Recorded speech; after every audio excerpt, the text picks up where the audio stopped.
This is Ludwig, hosting a record-breaking chess boxing live stream in front of 10,000 people, while 500,000 watch live from home. This is nothing new though, because Ludwig has been able to get over 3 billion views on YouTube and break several records, including streaming live on Twitch for 30 days.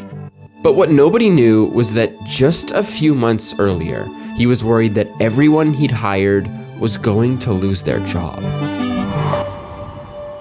Before the Ludwig with 6 million subscribers and millions of dollars, he was a kid with a dream. Yeah, I know how tacky that sounds, and I'm not gonna change it, okay? Ludwig always dreamed of hosting his own late night show. But when you're in high school, you can't just hop on TV. So he found another way to start. When I was 16, I uploaded Call of Duty commentary. Yeah. I call myself the zany sidekick. Mm-hmm. My whole premise was I was the sidekick and the viewer would be the hero. This wasn't crazy successful, but it showed him the power of the internet. Life goes on, and Ludwig ends up at Arizona State University to study journalism. Again, not a quick ticket to his dream, but it was a way to get involved. It maybe naively, I've always thought everything will work out, because it kind of has to. He started with improv. Even though the first group rejected him, he pushed through. And then they started a new one with all the failures, and it blew up. It became like one of the larger ones. Next, gaming. He competed in Smash competitions and started posting videos on YouTube about it. And I got into Smash, and I took more of like an editor approach, and that got way more traction. But he also got behind the mic, doing live commentary at Smash tournaments. And this right here was actually his very first one.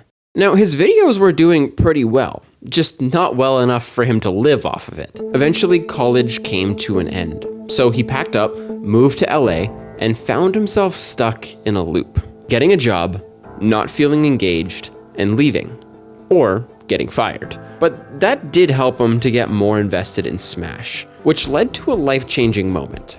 And I had a friend who's doing a podcast live on Twitch, but I was like, if he can do it. So I booted up the stream, and I got like 5 viewers. Again, not an overnight success, but it gave him something to work towards, and it gave him something to do during the boring work days. With each stream, Ludwig was getting better and growing his audience. But when he got let go from his job in early 2019, he decided it was time to go all in, full time. Even though his income was low and his savings was small, he knew he could make it work. And this gamble paid off. Within the year, he hit 100,000 subs on YouTube. From this point on, a new version of Ludwig was unlocked. Hosting game shows, setting insane records with his 30-day live subathon stream, and quickly bringing in millions of fans. Even now, over 5 years later, he's still leveling up every time he goes live. Because he's not afraid to be different and do things that no one else is doing. But truthfully, without a team, none of that would have been possible. This is where things get interesting, because do you know how YouTube businesses work? Well, this is sort of my specialty, so let me show you. Let's take a closer look at creator businesses, shall we? And that starts by looking at what creators actually spend their time in a day doing. And it's kind of a lot. They come up with content ideas, plan and script out the content, record and then stream the content, edit the content together, check analytics, respond to viewer comments, communicate with brands, especially if they have sponsors, and a lot more. But there's a problem, because for Ludwig, he's streaming up to 47 days a year, streaming several hours every single day. How on earth are you meant to do all of these things in a single day when sometimes up to 8 hours of your day is being eaten up by a live stream? So what creators will often do is they'll hire out a few key roles to help them in their process. And that can look like video editors, thumbnail designers, or even script writers. So instead of spending your day doing all of these things and trying to keep on top of the content, your day instead will start to look like this, where your time is now shifting to kind of giving feedback and providing instructions, kind of like you're the manager of your channel, but that can still be pretty time consuming. So what comes next? Well, you delegate even more. By hiring a content manager, this is usually the next position, or some sort of manager in your YouTube business. That's usually what will come next, because that person can take on all of the feedback, the management, the day-to-day, and all you need to do is be at the high level. So that when you get the video, it's basically fully scripted and ready to go, so that all you need to do is film, maybe make some minor adjustments, makes it almost fully automated for you, which is great. And Ludwig's business started to look like this with just a couple small tweaks because he needed to bring on help. So this is what his business looked like. It's called Mogul Moves, and it was basically a full operation that he kind of just needed to show up, film content, and share ideas. But you see, when you have a business like this, you start to get some free time on your hands. Free time that leads you to start coming up with new ideas. And for Ludwig, that meant new ideas for events. But events is a whole different ballgame. So he needed more help. And this is effectively what his business started to look like. So he has his content team here. This isn't quite mapped out perfectly, but you have the basics, right? You have like editors, writers, you have thumbnail designers, you have your merch people. But then on the other side, he needed an events team, people who are doing logistics, coming up with the event ideas. They're bringing the events to life, running the events when they're happening, and doing all the content for the events after. It's a lot, right? And his team started to get really, really big. But with this, there's one big problem. What happens when you choose to retire? Well, slowly but surely, your business starts to fade. The people who supported you and helped you grow get let go. And eventually, without the creator, the business can't succeed. Which means that everyone in the business loses their livelihoods when the creator decides to stop posting content. So realistically, what happens when you want to retire? Are you stuck? Do you have to keep making videos until you fall off? I don't know about that. But you see, here's the problem. Ludwig does want to leave YouTube, and Ludwig does want to retire. Uh-oh. Because in typical Ludwig fashion, he's ready to be different. Even though he's at the top right now, he's not naive. He knows that at some point, people are going to lose interest, or he's going to get tired. So back to where we started this video. Ludwig realized that he needed to start planning now if he ever wanted to walk away. Because the people who helped him achieve this success were going to be left empty-handed if he wasn't careful. I mean, these are real people with real lives and families to provide for. You can't just walk away and leave them in the dust. So for Ludwig, this meant brainstorming. His company was built around a few different key components. He had streaming, podcasting, merch, events, and competitions, each with its own team built around it. But here's the thing, Ludwig can't just slot someone in for his streams and podcasts and hope that no one notices. But he can step away from his events business, or his merch business, or even his content business. All he needed to do was to make himself a client of his own business, and then find more clients for his team. And that's exactly what he did. Ludwig and a few of his other creator friends, along with his COO, started a company. Off-Brand was built to help other creators develop and produce live events and other content, basically giving everyone in his company a job, whether or not Ludwig stuck around. So wait, that breaks the business model that we were talking about earlier, because none of this is built the same.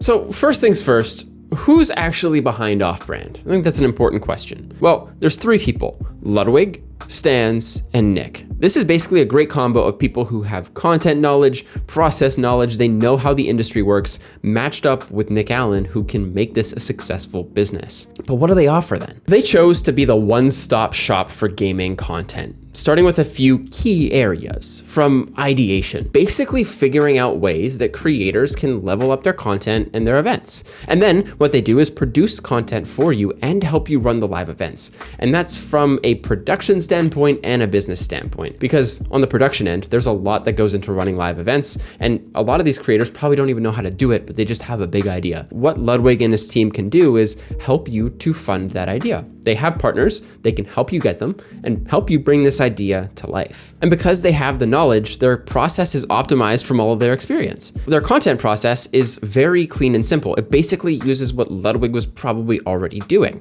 The same feedback system, all of that. It just puts the creator in the place where Ludwig used to be, or where you probably are in your own creator business. And the same thing goes for events too, because they have the system and the process to bring these events to life. And then basically throughout the process, the creator is giving feedback and sharing what they think along the way while everything is done for them. Basically, you don't need Ludwig with this business model because there's tons of clients out there that'll help you to succeed. And these processes work no matter who is using them because they've been tried and tested. So unlike Ludwig's business model, where if he steps away, the entire business falls apart, there's clients instead of one key person, so that if one client leaves, they can just fill that spot with another person. And the entire team continues to operate in the same way with the same processes. It's honestly genius. This gives people work for the long term who are on his team. They don't have to worry about him leaving and them losing their jobs either. But the truth is they've continued to grow. Since they perfected their system for content, they actually added another vertical, and now they have off-brand games. They're continuing to diversify. And basically the people within off-brand are continuing to improve the entire industry as a whole. But truthfully, there's a whole other side to this business that's making it so successful. But I feel like before we get there, it's worth mentioning some of the things they've been doing. Going back one more time to Ludwig's chess boxing event. This was the first big test after making the shift. The idea was to host a massive event with over 10,000 people attending live to watch some of the biggest gaming creators face each other in chess boxing, which is like boxing, but with chess added into. It's as wild as it sounds. Compared to some of the other boxing matches in the creator space, this one was different. Instead of having to pay a hefty pay-per-view fee to watch, this one was streamed live for free, and over 500,000 people tuned in. Breaking records not only in the chess boxing space, but also for Ludwig's channel too. Now, this event actually didn't make any money for Off-Brand, but it did get their name out there. And since that moment, the events have only gotten way better. From Connor's charity auction, to the Streamer Awards, Creator Dodgeball, World's Greatest Gamer, Unpaid Intern, Mario Kart World Cup, Streamer Games. They seriously have been doing next level stuff in the streaming space, and even that wasn't enough. The very first game that they launched got impressive reviews and downloads, and they're constantly cooking up new things to break new records. But you're not going to expect what happened next at all. I mean, I don't think anyone did. Once Off-Brand was doing well, Ludwig decided he wanted out. He was going to sell his stake in Off-Brand. But who did he sell it to?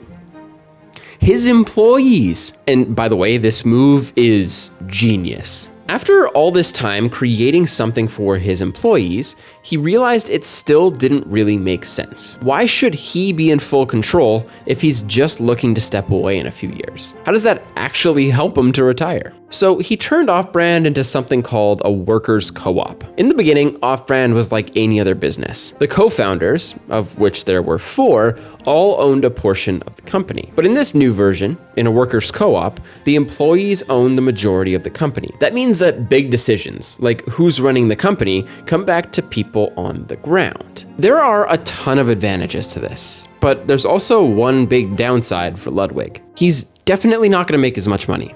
But that's why he has his own channel. That's not the point of this business. This move allows him to get people who will stick around, who will make this business their top priority, meaning that he can get the best talent in the world and keep them around for the long term. Through this model, Ludwig guarantees that this business will continue to thrive without him there, meaning that when the day comes that Ludwig decides to leave, it's not going to be a death sentence. Everything will continue to run like it did before. Okay, so let's circle back to the beginning of this video when I asked a question. What happens when creators retire? Well, in the past, it's followed a set course. The creator decides that they want to move on, or they just become irrelevant, and the content stops. And over time, the channel dies. But there's a different model now, and I'm sure you've already seen it. It's why creators like Ryan Trahan and Logan Paul have started products. or businesses. These creators know that their lifespans on YouTube aren't going to last forever. So while they're still in the spotlight, they're taking the time to build brands that don't need them to thrive. Ryan's in the process of getting his candy into major retailers. Once it's there, it will sell consistently, making him money and paying his team for years to come. Same goes for Logan Paul. The truth is, the creator industry has grown a ton in the last decade, but still, your lifespan and popularity is not guaranteed. And the pressure is high because you have a team, and these people are trusting you with their livelihoods. You can't let them down. So creators are building insurance policies, tickets to the long term, and guaranteeing that when they retire, their entire businesses won't go with them. Ludwig is stepping away slowly so that when he does decide to leave, everyone is ready to keep rolling and keep the business pumping out new and better content. And in my opinion, I think that's a genius play. If you want to learn more about the behind the scenes of the internet, be sure to subscribe because I have some really exciting content that I'm working on. But in the meantime, you're going to want to check out this video right here, where I show you why drama content is breaking YouTube.